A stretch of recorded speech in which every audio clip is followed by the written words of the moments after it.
E aí, povo, tudo bem?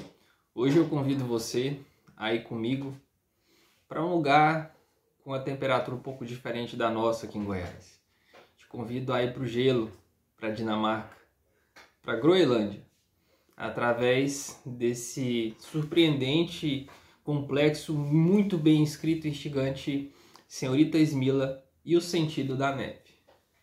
Esse livro aqui, ele segue a lógica que a gente se propôs a ler o livro mais lembrado de cada país, de todos os países do mundo, né? Esse aqui é da Dinamarca, é o livro mais lembrado da Dinamarca. O escritor é um homem, é o Peter Hoeg. Não sei se essa é a pronúncia correta, mas sendo a pronúncia correta ou não, fato é que esse livro é muito bom, é disparado um dos melhores livros que eu li esse ano. Esse romance aqui de mais ou menos 450 páginas, ele em muitos momentos me fez lembrar grandes livros de investigação policial, por exemplo, da Agatha Christie. Ele começa aqui, vamos pela capa. A neve tem uma pegada, né? Já tem logo de cara o nome de uma das personagens principais, a personagem principal também, que é uma narradora personagem, que é a senhorita Smilla. Note, não senhora, mas senhorita. Por quê? Ela não é casada, ela é uma mulher de 37 anos, glacióloga, muito inteligente e muito solitária. Qual o contexto? O contexto da história é, a princípio, né, é na cidade, né? Grosso modo, o livro se divide em 3 etapas, em 3 partes: a cidade, o mar e o gelo. A cidade é Copenhague, que é a capital da Dinamarca. Primeiro começa aí, né? Começa a história de uma maneira muito triste. Uma criança caiu, teoricamente foi um acidente, caiu de uma altura de mais ou menos 7 andares. É o Isaías. O Isaías, ele vai se tornar amigo da Smilla. A Smilla, que é uma mulher muito sozinha, muito solitária, muito impetuosa, mas que ela não conseguia se conectar com outras pessoas. Mas é diferente com Isaías. Ela faz uma amizade com Isaías. Infelizmente, a história começa com a morte do Isaías. E, com o passar das páginas, a gente percebe que há muito mais por trás da morte daquela criança, que parece ser um simples acidente. Caiu de um prédio onde ele morava. A Smilla, ela não conforma com a conclusão de que foi um acidente. Por que ela não concorda? Porque o Isaías, ele tinha medo de altura. E a partir dessa dúvida, dessa inconformidade, ela começa a tentar entender o que aconteceu. E quanto mais a Smilla descobre a respeito da história, mais perigoso vai ficando para ela e para quem a cerca.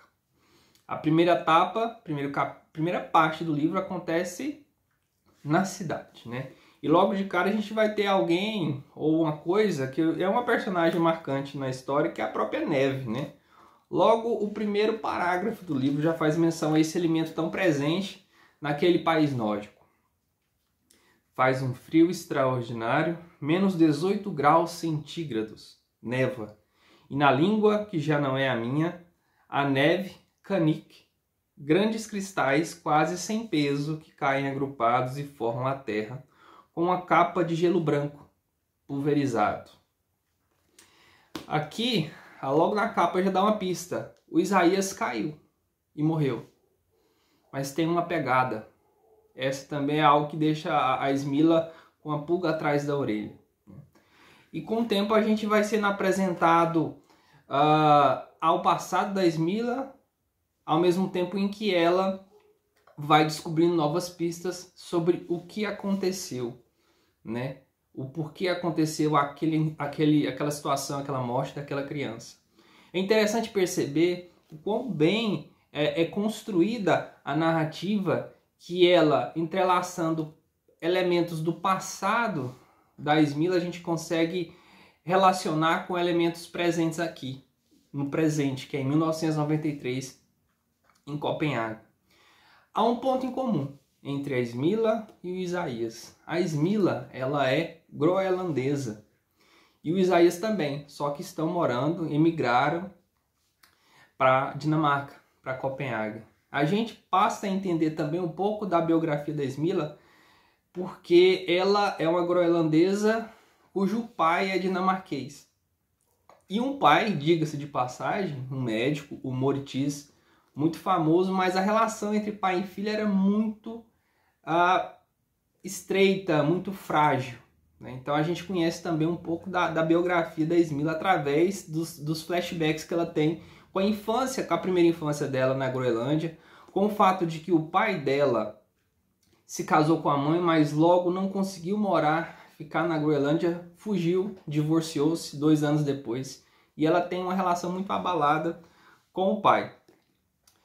Uma característica marcante também da narradora personagem, da senhorita Smila, é a personalidade forte e explosiva dela. Ela não tinha jeito nenhum com criança. Muito embora a história comece com a morte de Isaías, depois ela vai voltando no tempo. E a partir desses flashbacks a gente vai entendendo como se construiu a relação entre os dois. Em um dado momento, quando ela está lembrando dos primeiros contatos que ela teve com Isaías, ela diz como se deu um primeiro diálogo com ele. Ele perguntou para ela, Isaías, você me leu uma história? Tenho um livro na mão, por isso a pergunta. Seria possível afirmar que ele parece um duende de floresta, mas como está imundo, como está só de ceroulas e brilha de suor, também seria possível dizer que parece um filhote de foca. Ela não tem jeito com criança, ela não é sutil, ela é grossa. Mas o Isaías também, ele é, assim como ela, solitário. E aos poucos ele vai conquistando a atenção da Smila. Nesse meio tempo, ela vai pedir ajuda a algumas pessoas. E uma delas é o Moritis, que é o pai dela. Ela não tem uma boa relação com o pai, mas o pai tem muito dinheiro. Ela pede auxílio financeiro para o pai. E a todo momento, ela está relembrando como que foi essa relação de pai e filha. Uma relação muito mutuosa. É interessante porque aqui há uma junção entre as culturas da Groenlândia e da Dinamarca, porque o pai dela é dinamarquês, mas a mãe é uma esquimó. Em um dado momento, sobre a criação dos filhos, porque afinal de contas Smila tinha um irmão, ela diz o seguinte sobre seu pai. Tiveram um filho. É o que se diz às pessoas que têm filhos. Nas circunstâncias específicas, essa afirmação não estaria correta. O que estou querendo dizer é que quem teve meu irmão mais moço e eu foi minha mãe. Fora desse cenário, presente, mas sem conseguir ter uma participação real, perigoso como um urso polar, preso a um país que odiava por um amor que não entendia, mas a que não podia resistir e sentindo-se incapaz de influir, fosse como fosse, naquela situação toda, estava meu pai, o homem das cânulas e das mãos firmes, o jogador de golfe, Moritis Jaspersen. Essa é a relação dela com o pai. E aqui a gente aprende, é muito curioso, porque a gente aqui no Brasil, no interior do Brasil, a gente não conhece a cultura lá do norte, que a gente vai conhecer também através da Smila e da sua infância, um pouco também da cultura esquimó, porque a mãe dela era esquimó. E a gente percebe também a existência de um imperialismo, da relação entre Dinamarca e Groenlândia. A Dinamarca exerce esse papel meio que autoritário em relação à Dinamarca, a partir da ótica do nosso escritor aqui. Em um dado momento, quando Smila descreve sua infância, isso fica muito evidente na postura de um professor. Ele dizia o seguinte quando ela era criança, e ela se recorda. Quando fomos transferidos da escola do povoado para Kanak, encontramos professores que não sabiam uma palavra de groenlandês e que não tinham a menor intenção de aprender. Eles nos disseram que aqueles dentre nós que se mostrassem mais capazes haveriam de receber um bilhete de entrada para a Dinamarca e para uma profissão e para uma saída da miséria ártica. Esse ascenso dourado teria lugar em dinamarquês. Isso era na época em que se construíam os fundamentos da política dos anos 60, que oficialmente declarou a Groenlândia distrito mais setentrional da Dinamarca. e oficialmente determinou que os inuits fossem chamados dinamarqueses do norte e instruídos nos mesmos direitos que os demais dinamarqueses, nas palavras do primeiro-ministro. Então fica evidente essa relação autoritária da Dinamarca perante a Groenlândia. Quanto mais a Smilla investiga sobre o passado do Isaías, ela descobre que o pai do Isaías trabalhou em uma expedição, ele morreu numa expedição, e a mãe do Isaías, uma alcoólatra, ela recebe uma pensão de um elemento de uma entidade muito presente na narrativa, que é a Associação Criolítica da Dinamarca. Ele morreu em uma expedição que eles estavam prospectando alguns minérios na Groenlândia. E é interessante perceber como isso vai se relacionar com a morte do Isaías. O Isaías ele guardava consigo uma fita cassete com áudios em groenlandês. E depois a gente vai perceber como isso se relaciona com a morte dele, com a morte do pai. Isso de uma maneira gradativamente vai nos sendo revelado. Mais uma vez, sempre oscilando passado e presente.